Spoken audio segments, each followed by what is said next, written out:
कधीच नाही चुकणार तुमचे फेवरेट टीव्ही शोज झी5 सोबत, तेही एकदम फ्री। काळजीत नाही पडलो अगं, मला कळणं झालंय तू मोठी झालीस म्हणून आनंद साजरा करू का वाईट वाटून घेऊ।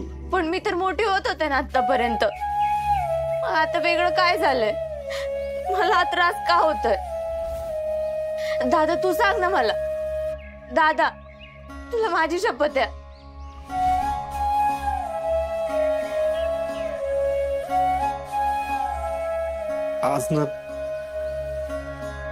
आज आई असायला पाहिजे होती। तिने हे सगळं नीट समजून सांगितलं असतं। आज या एका गोष्टीसाठी ना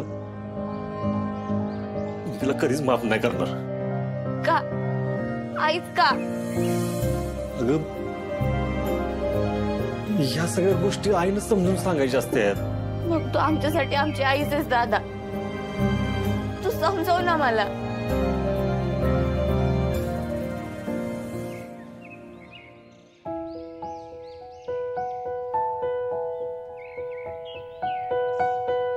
भागे तुला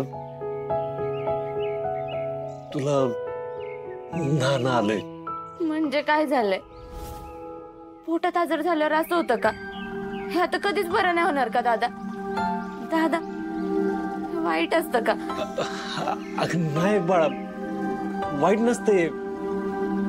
उलट याची एवढी सुंदर गोष्ट ना एखाद्या मुलीला आयुष्यात दुसरी कुठलीच नसते। आणि तुला जे कळ्या मारतात ना त्या कळा नाहीत, त्या ना त्या कळ्या आहेत, त्याचं उमलून फुल झालंय। बाळा तू मुलीची आता बाई झालीस। निसर्गानं तुला ना बीज भेट दिलंय, ज्याला उद्या अंकुर फुटतील। आणि निसर्गानं तुला आज नवं आयुष्य जन्माला घालण्याची शक्ती आहे ना ती ओटीत भरली। म्हणजे मला आता त्रास रोज होणार? अरे नाही बाळा, रोज नाही त्रास होणार। महिन्यात ना फक्त 4-5 दिवस होईल। म्हणजे हे बघ, वसंत ऋतू येतो ना तेव्हा जुनी पानं कशी झडून पडतात आणि त्याला नवी पालवी फुटते। ती जुनी पानं झडून पडतात तेव्हा ती पडत असताना त्यांना त्रास होतो ना, तसंच काहीतरी तुला बी त्रास होत। तुझ्या पोटात कळा मारतात, रक्त बी येईल। ते त्रास आहे ना, ते त्रास सहन करायचा आणि स्वतःला सांगायचं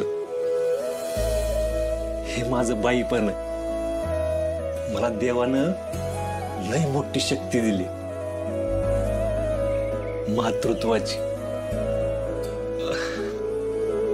बाई पण भारी असतच की ग, पण एखाद्या बाईला कोणाला तरी जन्म द्यायचं वरदान लाभतं ना तेव्हा त्याच्यातलं बाई पण आहे ना ते जगातलं भारी होऊन जात। झी5 ॲप डाउनलोड करा आणि पहा सर्व एपिसोड्स एकदम फ्री।